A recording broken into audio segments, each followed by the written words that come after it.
the you being a chef, do you follow any other? Do you follow Michael Meredith? I mean, have you ever met these guys before? Yeah, to be honest, well, like I've always been watching YouTube, and it's all like the Gordon Ramsays and Jamie Oliver and that. But it wasn't until I just did some proper homework with the chefs back at home over here. Yeah. And I like come across him on social media and Monique Fiso and just the likes of these guys. Yeah. That's because that must be inspirational for you to know that. Oh yeah, Man, definitely. look at these guys are they're trailblazers, really. Because yeah. I saw on your Instagram page how you had, I think you put up something to do the Porosami. Oh yes. And that, like, it's out of because with guys like Michael Meredith and all the other Pacific chefs, they're bringing Samoan cuisine or island food and introducing it to the mainstream. Yeah. Have you had any ideas like that? Is there a that you think, oh man, I think if this is done well, Yeah. besides not my people, not just islanders in general, but the Palangi people are going to go, what the hell is, you know? Yeah, it's funny you brought that up because like my style of cooking, it's nowhere near like fine dining. It's more like it's gonna get a proper like hearty feed, and that's all my main focus is like the taste. Just want it to taste delicious and just seeing people's reactions, sort of thing. But I did one demo for, I forgot who the group was. So they approached me. I think it was through the school because they wanted someone to do island cuisine. So I went in and I did just went and did a food demo on how to make like a luau and oka, and with just the techniques I learned through work. So I just infused those together. So with the luau, I slow cooked the brisket, added some spices in it, and then just put it inside the luau and baked it off. Surely, and then even the oka, like I infused the coconut cream with like palm sugars and chilies and like garlic. Just took it to another level. I was like, dude. And then like everyone was like, oh man, is there a shop? And I was surprised because I looked down and well, there was probably only about 3 PIs and the rest were like Balangis. Yeah. So I was like, man, people didn't even come out to learn something new, you know? Yeah. But what really inspired me to try and work more with like PI food was just reading this book, and just shows our history and the food, our people's cuisines, and just knowing that like they still do it at home, like cook the umus and the kids, you know, doing all the fi'os and prepping all the food. And then just like reading this article is like some meat factory was like sending all their offcuts. It was either going to go for pet food or shipped to the islands. Yeah. And I was like, what the soulless? They were like, then I started thinking, like Bovi Masimas. Yeah. They gotta fucking put that in the lapisi and mince it up for the for pet food. And then just like things like bisupo, like nothing wrong with the foods. Like I've definitely got a fat tooth myself. Like I love like pork belly, eating the skins, like anything that's rendered down nicely.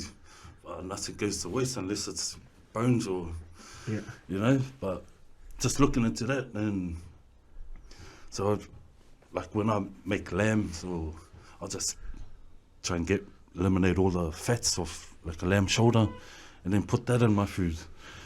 Do like briskets, just trim all the fat off, and then we'll like take off a bit of but can still make the food tasty, you know. See, that's what, you know, when we talk about, I think there's an article as well about how, like you said, New Zealand, all the meat factories, as soon as, you know, that's why we had all the lamb flaps in Samoa, the muri pipi, and like we were getting all the off, you know, and that's, you know, you're sending all this food to our people in Samoa. It's cheap, and it's only gonna, you know, if you kind of look at the health of Samoans in general, I guarantee it coincided with when New Zealand started sending all our off. You know, it's funny because they ate lamb flaps here, and we were eating the lamb flaps here because they were the cheapest cut of meat. You know, I remember growing up, me and my friend Henry were talking about it, and when I was growing up, we used to get lamb shanks like all the time, man. Like it was nothing. You know, me, I was like, like 3 lamb shanks each. Because my mum would just, you know, she'd bring it and she'd thing, and then I went. The other day I went to go buy a lamp. I remember looking at the lamp shank, and they're gone, guy. As soon as the Palings realised, oh man, this is how they, if you slow cook this and that, you know, and then add my red wine and all that kind of stuff, then it showed up. And so I thought lamb shanks were like, I ate them like they were like, hey, you know, see how they, when they find something, then they take it off us pretty much, you know, even though we've been using that, eating all that food for all our lives. But like that thing about, that could be a cool thing for you, like showing our people that, you can still get the lamb flaps, but you can cut it down to just, you know, just get the best parts of the lamb, because it's like, it's sad because they talk about obesity and that, and then there's a couple of years ago they came out, Samoa's probably one of the worst, and we in New Zealand pretty much had a hand in that because we were sending them all that. But you know the thing about Samoans, you give us something, we'll make it work. Definitely. Hey, like muri pipi, and they like, I never heard of it until the rapper. Hey, remember the rapper muri pipi? What is that? What is that, man? And then I got to Samoa and I found it, and I went, what the heck is this? This is the goods, man. But we were just using, you know, we find something and we manage to make it work, hey? And like, even like some of our generation, we were born into it. It's normal to us.